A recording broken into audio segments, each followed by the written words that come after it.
Nagbabalik na naman ang inyong tagapaglingkod ng mga balita at pawang katotohanan lamang. Naging mainit nga na usapin sa mundo ng social media. Talaga naman na kumanta na nga rin itong si Escudero na ito at talagang inamin niya ang katotohanan sa kabila ng mga katiwalian at mga kabalbalan sa loob mismo ng palasyo at sa bansang Pilipinas na ito ay hindi na nga rin masikmura ni Escudero na ito ang mga katiwalian. Ngunit banat ng maraming netizen na talagang nagmamalinis na lamang itong si Escudero na ito dahil isusunod nga na iimbestigahan dahil nga rito ay talagang naglalaglagan na ang magkakampi. Ngayon nga ay talagang magpapasa ng mga ebidensya at mga pruweba itong si Escudero. Ngunit ayon naman sa kampo ni Kuting ng Norte at Lisa Tanas ay talagang pipilitin nga raw na ipapakita rin ang mga katiwalian ni Escudero at siya nga raw ang totoo na mastermind sa mga kabalbalan at pagbebenta ng mga pulburon. Dito nga natin makikita na mas lalong lumalala pa ang kanilang mga hidwaan dahil lamang sa salapi na kanilang nakulimbat at nagtuturuan na sila at nagmamalinis na ang bawat isa. Kaya naman ngayon ang hinihintay ng maraming netizen ay talagang ang magiging matinding ebidensya at pag-iimbestiga ng hukuman. Ngunit dito natin mapapansin dahil nga magkakasama ang mga sangkot dito ay talagang maggagamit nga sila ng mga limpak-limpak na salapi. Well mga kaibigan, para nga sa karagdagang impormasyon, panoorin natin ang buong video. At kung bago ka lamang sa aking channel, huwag kalimutan i-click ang subscribe button at notification bell para lagi kang updated sa ating mga bagong video. At para sa sulit viewers natin dyan, maraming salamat sa walang sawang pagsuporta. Senate President, the worst na House Speaker of the House, the worst First Lady. Itong mga Supreme Court, kala namin kakampi kayo eh. Anong ginawa nyo? Inupuan nyo. Hanggang ngayon yung budget 2025, kalahating taon na. June na. Bukas. June. Panahon na naman ng bagyo. Hanggang ngayon, walang yung mga sinampasin nyo na mga tertiary na mga TRO, etc. Ek na yan, mga legal luminaries. Yung 2025 taon na? Desisyonan nyo. Wag yung, ba yan? Meron bang nag-under the table inyo? Supreme Court, nasisira kayo. Nadadami kayo sa kawalan ng administrasyon. O kaya, walang yan na rin talaga kayo.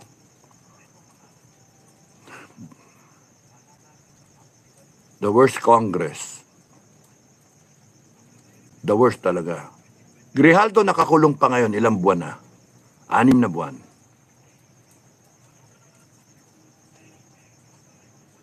Parang, ba yun? Walang karapatan yung tao? Mga walang niya kayo, Kongreso. Walang niya kayo. COMELEC will go down as the worst COMELEC in our history. The worst managed. The worst, si Garcia. Akala natin, si Bautista, na bilyon yung tumakbo, na hanggang ngayon wala pa, hindi nahuhuli. Samantalang si Tebes, ayan, uwi na. Ano nangyari kay Bautista? Si Andy. Si Andoy. Ano nangyari? Wala. Hindi na.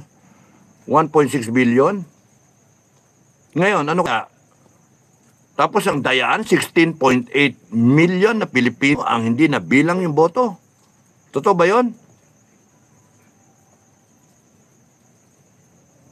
Nakakainis, no? AFP, PNP, hindi rin magpapauli. The worst Chief of Staff, General Browner. I'm sorry, General Browner. Sorry, my man. Pero ganun ang dating eh. You are the worst Chief of Staff. Kahit anong sabihin ninyo, kahit anong usapang lasing, usapang matino, usapang barbero lang, you, the worst Chief of Staff ka eh. Yun yung dating eh. Kasi you allowed all of this to happen in your time. Ganon din sa PNP, Marbil. The worst PNP, chief. Pero may candidate na mas worse. General Torre. General Torre. Ay, nako. There's a chance for you, General Torre, no? to correct everything, rectify everything. Since na you'll be the chief PNP. The challenge for you, Tore, is to rectify yung image ng PNP. Bago ikaw umupo, ang sama ng image ng PNP. Daming PMAyer na dumaan, nasira ang PNP. Sira eh. Ang sama eh, ng dating eh. Kung ako nga lang masusunod eh, pasara ko yung PNP eh, palitan eh. Kasi nga, panay negative eh. Nega ang PNP. Tapos noon, ang ano ngayon, General Torre, in fairness, has a chance to correct everything. To make the PNP proud again, to make the people believe that there is a police force na pwedeng pagkatiwalaan. Kung gagamitin mo, Torre, yung kapangyarihan mo bilang Chief PNP, huwag mo sayangin sana. Huwag mo sayangin. Ikaw ang kauna-unahan na Chief PNP galing sa PNPA. Kahit meron pang mga Class 92. Class 93 ka, PNPA. Pagkakataon mo to set a standard. Set that standard, please. Nagkita tayo sa DOJ. First time kita nakita sa DOJ. Sinabi ko, gusto kita sapakin eh. Pero sabi sa akin, kinukwento ko sa'yo, sabi sa akin ni dating Chief PNP, Senator Bato, wag sir. Atin yan. Kasama yan. Ginagawa lang niya ng trabaho. Yun ang sabi. Sabi nga ni Torre, sinabi niya yun, sir? Oo, sabi niya, kaya hindi kita sasapakin eh. Nakakainit ka ng ulo. Nagamit mo yung pwesto mo para ma-attain yung ano. Okay, na yan, na-attain mo na. Pwede ba gamitin mo yung posisyon mo, yung estrella mo, gamitin mo para mapatino mo ang PNP, para maayos mo. Huwag kang nagpapagamit para in-neutralize. Kagaya ginawa mo kay Duterte, hinuli mo. O sige, sikat-sikat ka sa mata ng mga pro-BBM. Pero sa mata ng mga Duterte, na mas marami, sirang-sira ka. Kung pwede ka nga makamatay ang mura, patay ka na eh. Pero you have a chance, since you're already there, gamitin mo yung kapangyarihan mo, the honor of being the Chief PNP, to correct the PNP, to professionalize the PNP, so that the people will start believing again sa PNP. Kasi kung hindi mo gagawin yan, wala. Sira lalo yung institusyon. You set a standard na being the first PNPA, Chief PNP, the others who will follow under you, panay PNPA na, who will follow your footsteps, mahirapan sila i-attain yung standard. Pero gusto nilang tahakin yung ginawa mo. Sana ganun ka. Sana mahimasmasang ka. Sana anuhin ka ng langit na may pagkakataon ka na maayos ang PNP where all the others failed. Now, don't fail as the Chief PNP so that you will leave a legacy na yang kay Torre na tumino. Huwag kang mamolitika. Huwag kang mamolitika. Because pag ikaw namolitika, baka biglang umikot ang gulong eh. Sa kangkungan ka, pupulutin. Mas maganda, umikot man yung gulong o hindi umikot yung gulong, gawin mo yung trabaho na ayusin mo yung PNP. Mawala yung droga, mawala yung abuso, panay respeto sa mga kababayan. Yun ang gawin mo. Total, nandiyan ka na eh. Nandiyan ka na eh. Pero kung hindi mo susundin yung advice, walang mangyayari sa'yo. Galit ang tao eh. Galit. At kayo lahat dyan sa gobyerno, may masmasang kayo. Lahat kayo ha. COMELEC, Congress, Senate, DOJ, lahat kayo, tandaan ninyo yung kapangyarihan ninyo. Pati ikaw, Bongbong. Tandaan ninyo yung kapangyarihan ninyo. Hindi sa inyo forever. Mapipikon din ang taong bayan. Pagka napikon ng taong bayan, kalaban nyo, taong bayan. Huwag niyong paabutin ito na magkagulo-gulo ang Pilipinas. Ngayong panahon, kailangan nating magkaisa bilang mga Pilipino kasi napakarami ng mga problema sa buong mundo at sa bansa natin na kinakailangan solusyonan. Parating na naman ang mga bagyo, ayan na naman, baha na naman. Ay, nako, kawawa tayong Pilipinas. Pilipino kasi ayaw tumayo eh. Ayaw ipaglaban yung tama eh. Maraming reklamo sa eleksyon. Wala lang. Yung mga nanalo, thank you. Yung mga kasama, hindi baling natalo. Ano ba yan? Duterte. Di ba?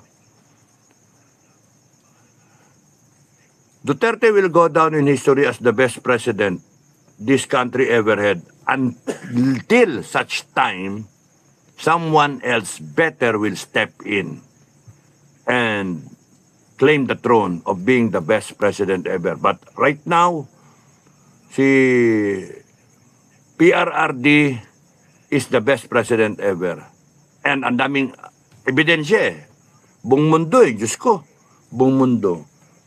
Tapos yung ginagawa ninyo sa kanya sa ICC. At kung kayo'y mag-iisip ng masama sa kanya, maghunos dili kayo. Because ikaw lalo na, Marcos, ano ka pa eh, plastic ka pa eh. Yung impeachment pa kay Sara. Ang gulo-gulo ninyo. Kasi panay kayong mga maitim ang budi. Panay kayong mga panay kayong manggagamit. Panay kayong mga walang niya. Power is not with you forever. The people can take back that power anytime. The sovereign Filipino people can and will take back that power if they so desire. All government authority emanates from the people. Imagine that. Nasa konstitusyon yun. Kayong mga nakaupo ngayon, binabiolate ninyo konstitusyon. Kung mag-aasta kayo, kala ninyo forever kayo dyan. Naghihintayan lang to mga tao eh. Hinintay nila sinong tatayo. Wala naman tatayo. Sino man tatayo. Nagtuturuan. Yung iba gustong tumayo, wala na masusunod. parang kilala ko yun. mga gustong tumayo, wala na masusunod. Wala naman tao. May iba naman, ang daming tao. Hindi naman makatayo. Saan tayo pupulutin? Kaya ang naging challenge sa akin is mag-SFGF na lang. Kahit ako'y merong karamdaman, inisip ko na to do something positive. Something worthwhile, worth the time, worth the effort, na mas may makikita ka na vision, may tatahaking ka na landas na in the end, nakatulong ka sa mga miyembro mo, nakatulong ka sa pamilya nila, at nakatulong ka sa mga Pilipinong naghihirap, komunidad, and nakakatulong ka sa bansa. That is what yung pinagkakaabalahan ko ngayon eh, yung SFGF, no? Yung tinatayo naming kooperatiba. And maraming salamat sa mga nagsusuporta. Sa mga nagsusuporta at naniniwala sa akin dyan sa SFGF, maraming salamat. Nakikita na namin na abante talaga eh. Abante. Now, balik ako doon sa You will go down in history, kayong lahat, as the worst ever administration. Gusto niyo ba yon? Kahit anong gawin nyo, 3 taon na lang. Gusto niyo ba na the worst of the worst kayo? Huwag sanang ganun yung asal ninyo eh. And Sara Duterte might go down in history, question mark, as the replacement of Duterte sa trono, sa tatay niya, as the best president ever. Di natin alam, question mark. Matakot kayo pagka ang Inday Sara, one day gumising, mainit ang ulo, tumayo bigla. Doon kayo matakot. Kasi yun lang hinihintay ng tao eh. Yung hudyat ng Inday Sara. Yun ang hinihintay ng tao. Ako, yun ang hinihintay ko eh. Kasi no amount ang AFP, PNP, no amount kayong lahat, mga ano, no amount kayo pagka ang Inday Sara napikon ninyo, nagalit, at tapusin natin to. Tapusin natin ang laban na to pagka nagsalita yan ng ganyan. Nako, good luck sa inyo. Kahit ako nasa ospital, babangon ako at tatayo ako with the other Filipino people na gustong baguhin to. Ang advice ko lang kay Inday, Madam President, ay i-reboot mo. Kung sakasakali magkaroon ka ng pagkakataon to be there, either now, anytime now, or by 2028, if you're still up and running, if you're still capable of running, kung hindi ka in-impeach, kung hindi ka dinedo, knock on wood, hindi ka dinedo, o kung ano-ano man yung binabalak nitong mga nasa pwesto, if you have the opportunity, please reboot the entire system. Reboot ang solusyon dyan. Hindi pwede yung upo ka tapos nun, ganun din eh. Maraming sip-sip na politiko, etc. Reboot mo lahat. COMELEC. 40 years na tayo nag-eleksyon, no? Ilang eleksyon na yon? Parang 11 ba? 40 divided by 3, 1, 3, 10, divided by 3, 13. 13 elections o 14 elections na tayo since EDSA 1. And look, hanggang ngayon, dayaan. Ano ba yan? And tayong mga Pilipino, di na pa tayo natuto. Laging ganon.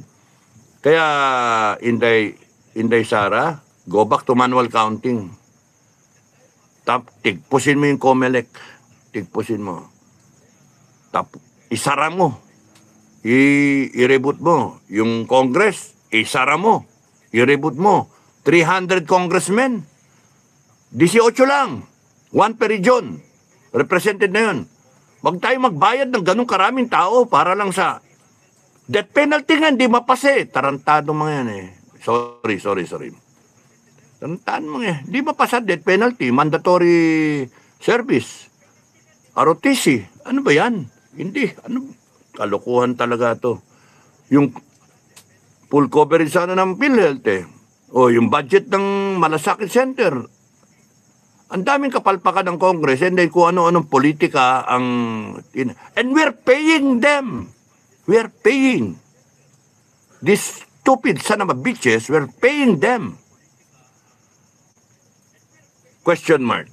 Sa tingin nyo ba, mga kababayan, sa bagong breed ngayon, sa bagong halal na congressman at senado, sa tingin nyo ba matitigil yung Resolution 10?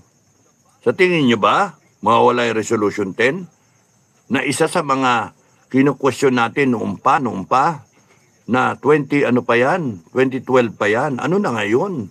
2025. Ilang pirma ang dumaan na walang resibo ng hinayupak na Senate at saka ng Congress. Sara na lang natin dapat lahat yan eh. Sara na lang eh. Para ma-reboot ba? Yun yung sa akin. Yun yung opinion ko na hindi nyo naman tinatanong eh. Para sa akin, i-reboot mo lahat yan para maayos natin. Because if you, Madam President, if you will not reboot it, we will be back to the same vicious cycle. Spiraling down. And I hope that since your father will go down in history as the best president ever, until someone does better, I hope it's you, Inday. Sana ikaw yun. reboot mo lahat. Kaya mo yun eh.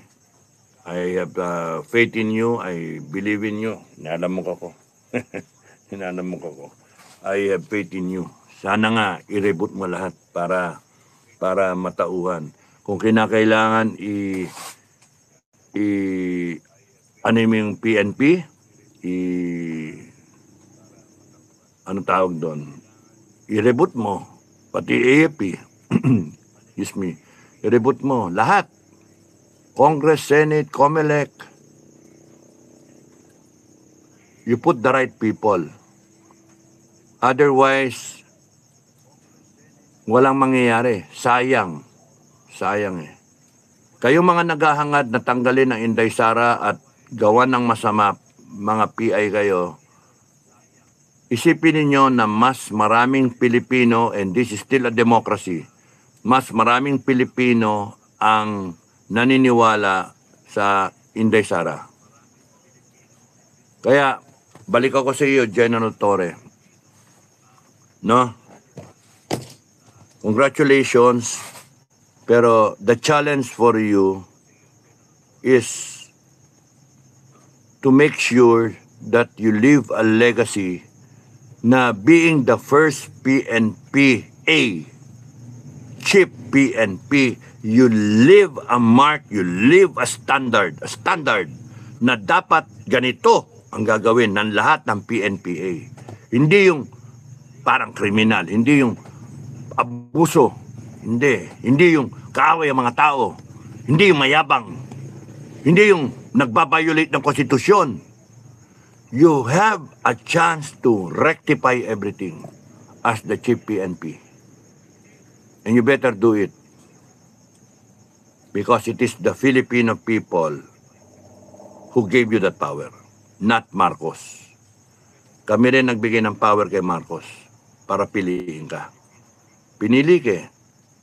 So, anong gagawin namin? Nanonood lang kami. The moment you do something bad against the Filipino people, the moment na inabuse mo yung authority given you, we will rise up. Promise, we will rise up. Isipin nyo huwag nyo kaming tatakutin. Isipin ninyo yung power ninyo galing sa taong bayan. Kaya, ituwid ninyo. Ituwid mo, Torre, General Torre, ituwid mo. Na kalimutan yung politika, trabaho, PNP, ayusin. Kasi ang laki ng kleng-kleng bang-bang eh. Isipin mo yung mga mabababa sa PNP, galit sa'yo, galit sa administrasyon. Isipin mo na anytime pwedeng pumutok ito, wag kayong manakot. Huwag kayong manakot. Huwag kayong mambastos ng tao. Huwag kayong mag-persecute dahil sa inuutusan lang kayo. Learn to say no. Anyway, kahit palitan ka, chief PNP ka na eh. Nakuha mo. Yung advice ko sa'yo na kalma ka lang. Nasa iyo yun kung magtutuloy-tuloy yung bansa natin na magulo. Or you are part of the change that will happen. Saan ka lalagay, General Torre? Sa tama o sa mali? That's the challenge for you. Inday Sara, ang challenge sa'yo, saan ka lalagay kung ikaw naging presidente? Saan ka lalagay ngayon? Ipaglalaban mo ba ang Pilipino? Tatayo ka ba para sa Pilipino? Para sa bansa? O iisipin mo lang yung impeachment and 2020? Sorry po, sorry. Pero real talk ako eh. Kasi asar na ako talaga eh sa nangyayari. Ang daming asar na asar eh. Kasi kung gusto nyo magpatayan na lang tayo eh. Okay lang sa akin eh.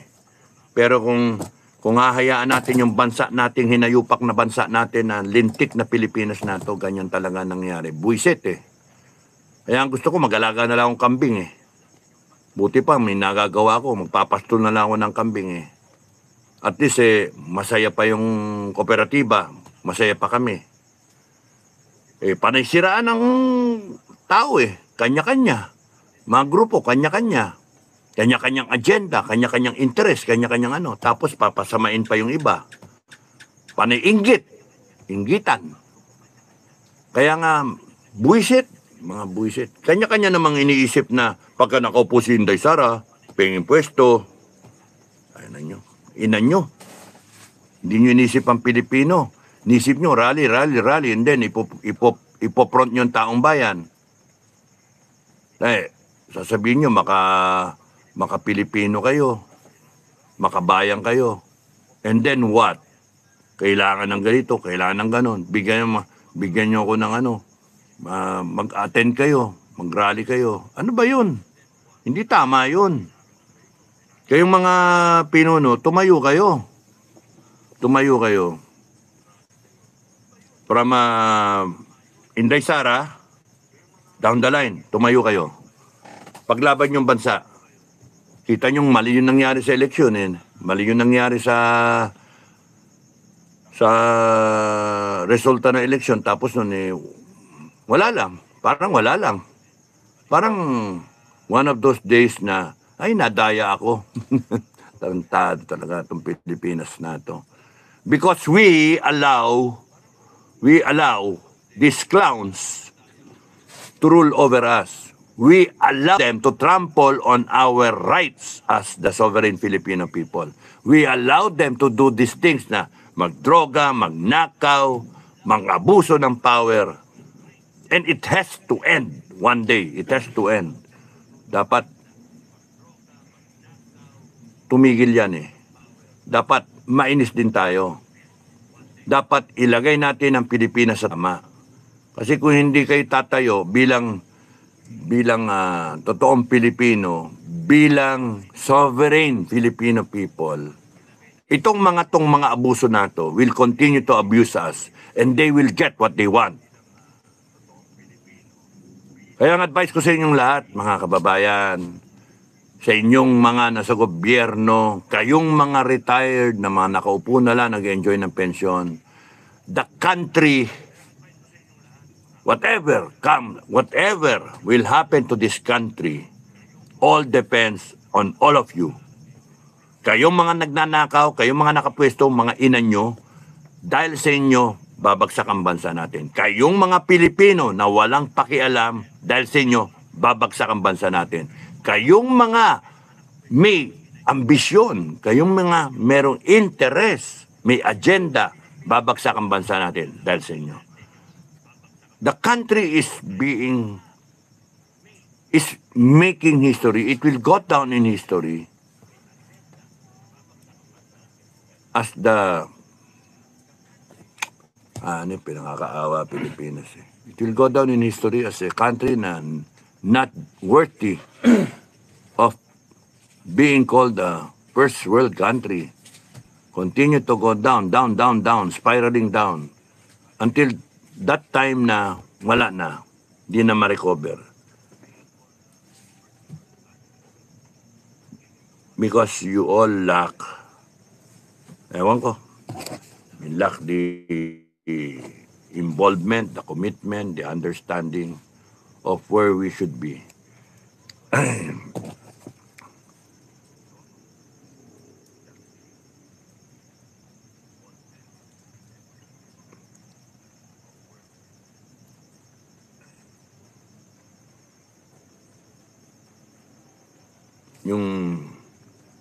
Yung involvement ng SFGF, yung our history is still being written.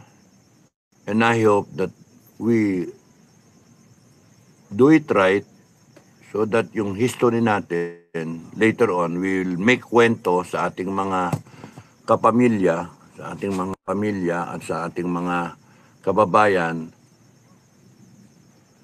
SF was formed in a time na parang walang pag-asa na talaga yung bansa natin Ang daming lumilitaw yung litid, rally na tayo, tapusin na natin to, pero wala At least yung members ng SFGF, Sovereign Filipino Guardians of Freedom, malinaw tatlong pillar: corporate, cooperative, foundation.